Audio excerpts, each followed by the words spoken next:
prière, 8e partie. Demandez et cela vous sera exaucé. Nous sommes tous porteurs d'une blessure au cœur. Jésus, qui a le pouvoir de pénétrer notre fort intérieur, connaît votre amertume, votre tristesse et votre découragement face à l'injustice et à l'ingratitude qui existent dans ce monde. Il connaît la fatigue de ceux qui ont vécu et lutté sur la terre et dont l'existence représente, pour eux, un lourd fardeau. Il connaît le vide de ceux qui restent seuls dans cette vie. À vous tous, Jésus dit, demandez et cela vous sera exaucé, parce qu'il est venu pour cela, pour vous donner ce dont vous avez besoin, que ce soit de la compagnie, de la tranquillité, du baume, des missions ou de la lumière. Ne craignez pas la misère. La misère est passagère et, en elle, vous devez prier en imitant patiemment Job. L'abondance reviendra et vous ne trouverez les mots pour me remercier. Quand la maladie vous accable, ô malade béni, ne désespérez pas. Votre esprit n'est pas malade, élevez-vous jusqu'à moi dans la prière et votre foi et spiritualité vous rendront la santé du corps. Priez de la manière que moi je vous ai enseignée, spirituellement. Priez dans les moments d'épreuve, au moyen d'une oraison brève mais propre et sincère, et vous vous sentirez réconforté, et lorsque vous réussirez à être en harmonie avec votre Seigneur, alors je pourrai vous dire que ma volonté est la vôtre, et que votre volonté est la mienne. Priez, mais que votre raison soit formée de vos intentions et actions du jour, celle-là sera votre meilleure prière. Mais si vous souhaitez m'adresser une pensée, accompagnée d'une pétition, dites-moi alors, Père, que ta volonté en moi s'accomplisse. Ainsi, vous demanderiez encore plus de ce que vous pourriez comprendre et espérer, et cette phrase simple, cette pensée, simplifiera ce « Notre Père » que vous me demandiez en une autre époque que par le bout des lèvres. Voici la prière qui demande tout et qui parlera mieux pour vous. Mais, que vos lèvres ne la prononcent pas, c'est votre cœur qui doit la ressentir, parce que le dire n'est pas le sentir et, si vous le sentez, il ne vous est pas besoin de me le dire. Je sais écouter la voix de l'esprit et comprendre son langage. Quelle grande allégresse pour vous, de savoir cela? Croyez-vous que j'ai besoin que vous me disiez ce que je dois faire? Je vous ai enseigné à prier et à formuler des demandes pour autrui, mais je vous écoute aussi lorsque vous m'adressez vos demandes personnelles.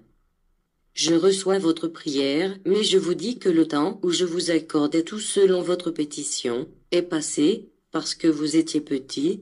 À présent, je veux que vous agissiez en tant que disciple, me présentant votre esprit et votre cœur pendant la prière, mais en me laissant lire en vous pour accomplir ma volonté. Lorsque vous m'interrogez ou me formulez vos pétitions, ne vous efforcez pas d'essayer de m'expliquer clairement votre problème, et ne vous appliquez pas en faisant appel à l'intelligence à rechercher les phrases les mieux construites. Il me suffit qu'en cet instant votre esprit se déconnecte du monde et qu'il laisse le cœur et l'entendement propres, pour que puisse recevoir mon inspiration.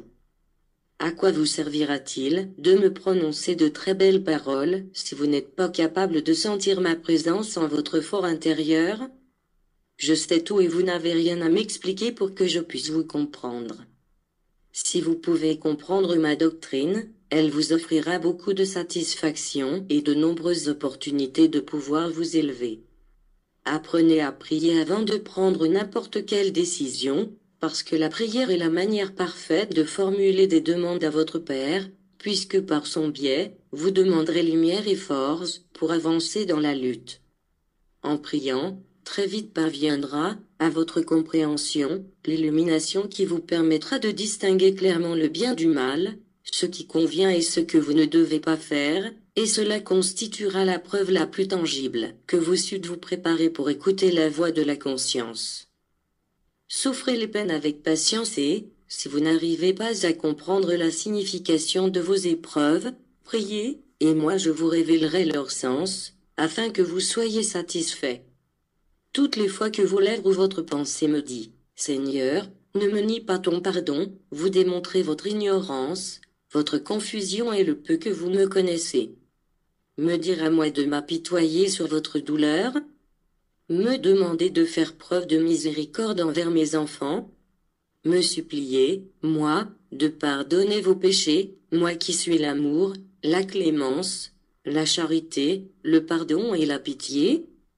Il est bien que vous tentiez d'émouvoir ceux qui, sur la terre, ont le cœur dur et que vous essayez, par des larmes et des suppliques, de toucher la pitié de ceux qui n'éprouvent pas le moindre atome de charité envers leurs semblables, mais n'utilisez pas ces formes ou ces pensées pour essayer d'émouvoir celui qui vous créa par amour et pour vous aimer éternellement.